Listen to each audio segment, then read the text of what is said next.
paz, amados, mais uma palavra para o meio do seu coração. Amados, vamos continuar nossa tríade do Evangelho de João, capítulo de número 8. Vamos fazer a leitura da manhã. Capítulo 8, versículo 32 diz assim: E conhecereis a verdade, e a verdade vos libertará. Amados, esse capítulo é riquíssimo, fantástico, maravilhoso. Mas nós vamos ler só este versículo para começar a nossa palavra. Nesta manhã nós estaremos falando sobre esse Evangelho de João.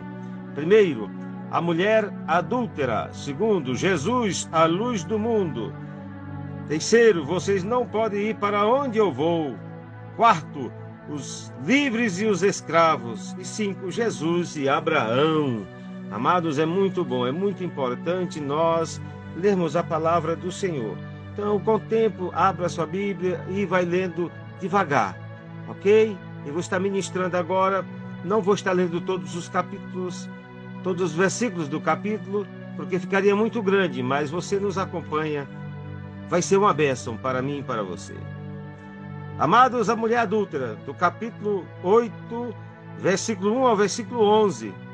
Jesus deu uma boa regra sobre quando criticar e condenar outros, quando disse: quem estiver sem pecado, que atire a primeira pedra. João 8:7. Então, amados, aqui nós começamos a ver Jesus colocando as bases para que você possa compreender. É uma regra sobre criticar, sobre estar zombando da vida de outro que está em situação de adversidade, que está em pecado. Uma coisa é você, com amor, chamar a atenção, ministrar a palavra de salvação, assim como Jesus fez na vida dela. Outra coisa é simplesmente apontar o pecado de outrem. É bem provável que o que Jesus escreveu com o dedo no chão tenha sido uma lista de pecados cometidos pelos homens. Eles ficaram envergonhados e foram embora. Jesus era o único lá que não havia pecado. Ele não condenou a mulher. Ele salvou a vida dela e perdoou os seus pecados. E ele disse a ela que fosse embora e não pecasse mais. Quando Jesus nos perdoa, é preciso que não continuemos a pecar. Há uma parada, é um stop. E você começa a andar uma nova vida. As coisas velhas ficaram para trás e tudo se fez novo. É importante você compreender isso no coração. Filhinhos, não pequeis, mas se pecardes, tendes um advogado. Quem é? Jesus Cristo é o nosso advogado. Ele advoga diante do Pai e intercede por nós. Amém? Amados, vamos falar sobre Jesus, a luz do mundo, do capítulo 8, versículo 12 ao versículo 20. Jesus disse ao povo que ele era a luz do mundo. A Bíblia muitas vezes fala do pecado, comparando às trevas. Jesus, como uma luz brilhante, revela a nós os nossos pecados e também mostra o caminho para o céu. Amados, não podemos ir para o céu a menos que nossos pecados sejam perdoados. Não adianta você achar que é bonzinho, achar que é uma pessoa perfeita. Olha, a tua justiça para Deus não serve de nada. No livro de Isaías fala que nossa justiça para Deus é como um trapo de imundícia. Talvez você não sabe o que significa trapo de imundícia. Eu vou informar você de uma maneira até dura, mas você vai entender.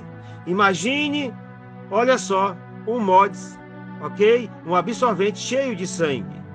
Isso é um trapo de imundícia. Antigamente as mulheres ficavam menstruadas e usavam pano. Ali Deus está falando, o profeta está falando, naquele momento, a palavra de Deus sobre essa situação. Este sangue, ele não perdoa pecado. É um trapo de imundícia. O único sangue que Deus aceita é o sangue de Jesus Cristo derramado na cruz do Calvário. Para que você possa ser salvo, precisa aceitar Jesus como Senhor e Salvador da tua vida. Amados, é importante. Você não pode ir ao céu, a menos que seus pecados sejam perdoados por Jesus Cristo. Amados, o versículo 24 diz que aqueles que não creem em Jesus morrerão nos seus pecados. Então aqui fica uma palavra para o meu e seu coração. Para aceitar Jesus e ir para o céu, precisa aceitá-lo, crer em Jesus Cristo. Outra parte, vocês não podem ir para onde eu vou, João 8, 21 a 30. Mais uma vez, Jesus falou ao povo sobre a sua morte, dizendo que ele iria para um lugar onde eles não poderiam segui-lo. Ele tinha vindo do céu e ia voltar para lá. Mas antes disso, o Filho do Homem teria que ser levantado numa cruz para morrer pelos pecados do mundo. Você se lembra de que Jesus falou sobre isso com Nicodemos no capítulo 3? Você se lembra? Eu sou quem sou. Foi o nome que Deus usou para si mesmo. Quando Moisés perguntou qual era o seu nome, é a morte e ressurreição de Jesus que nos levará a crer que Ele é o nosso Salvador e Senhor da nossa vida. Amados, aqui fica um ponto especial para nossas vidas, para que nós possamos entender que para onde Ele estava indo, nós não poderíamos ir, porque só Ele pode fazer aquilo, só Ele pode executar aquilo. Então, amado, Jesus está de braços abertos, dizendo: vinde a mim, vós que estáis cansados, sobrecarregados, oprimidos, e eu vos aliviarei. Aprendei de mim, que sou manso e humilde de coração, e encontrarei descanso para as vossas almas. Deus quer te dar descanso. Jesus quer te dar tranquilidade, paz espiritual, mesmo em grandes dificuldades que você esteja passando. Jesus está dizendo: olha, eu te amei com amor eterno e dei a minha vida por ti. Então, amado, aceite a Jesus, porque Jesus quer te levar ao céu. Amado, mais uma coisa. No capítulo 8, versículo 31 e 47 a 47, nós vamos ver os livres e os escravos. O que significa isso?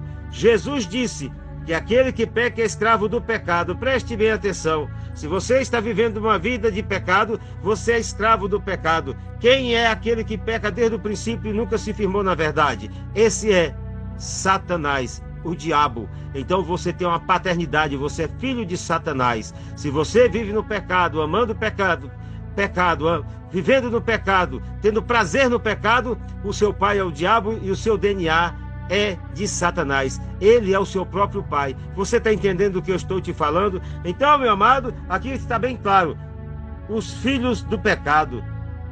Aquele que peca é escravo do pecado.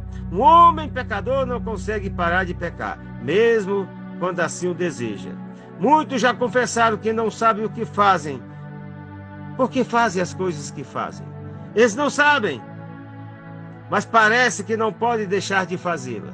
Amado, eu quero te falar uma coisa: um escravo sempre tem um dono, e um pecador é escravo do diabo. Mas se obedecermos os ensinos de Jesus, Ele nos libertará do pecado e do diabo. Se vós permanecerdes na minha palavra, sois verdadeiramente meus discípulos, e conhecereis a verdade vos libertará. Se, pois, o Filho do Homem, olha só, vos libertar, verdadeiramente sereis livres do pecado. Amados, Jesus e Abraão, capítulo 8, versículo 48 a 59. Alguns daqueles que ouviram Jesus dizer estas coisas se ofenderam. Eles disseram que nunca tinham sido escravos. Ele era descendente de Abraão e tinham nascido livres. Amados, nós não gostamos de pensar que somos escravos de Satanás, mas isso é um fato. Até que Jesus nos liberte. Até que Jesus nos liberte, nós éramos escravos de Satanás. Quando os judeus falaram outra vez de Abraão, Jesus lhes disse que Abraão ficara alegre ao ver o seu rosto e ao ver o dia. Ele também afirmou: antes de Abraão nascer, eu sou. Quando Jesus usou a palavra eu sou, no tempo presente ele usou as mesmas palavras usadas por Deus em Êxodo 13:14.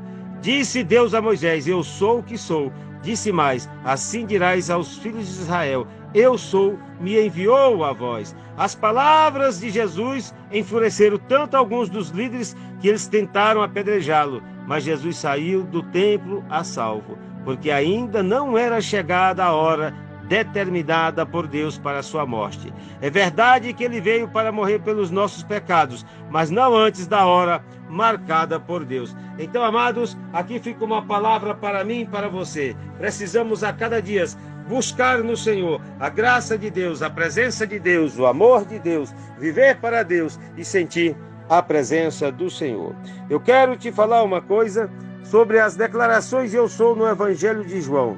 Ele diz, lá em João 6,35, eu sou o pão da vida. Em João 8,12, ele diz, eu sou a luz do mundo.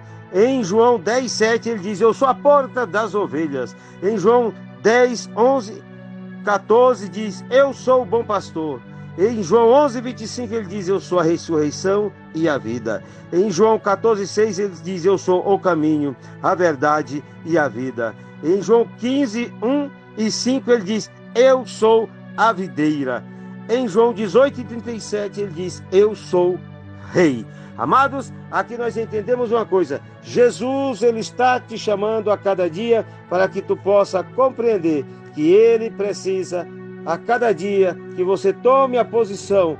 Nós precisamos tomar a posição e entender que ele é o nosso Deus, ele é o nosso Senhor, ele é o pão da vida, ele é a luz do mundo, ele é a porta das ovelhas, ele é o bom pastor, ele é a ressurreição e a vida, ele é o caminho, a verdade e a vida, ele é a videira verdadeira e ele é o rei. Então nós precisamos segui-lo, amá-lo e viver para exaltar o nome dele. Assim é que nós devemos viver na face da terra. Deus te abençoe em Cristo Jesus. Pastor Enei Lima, Brasília, Distrito Federal.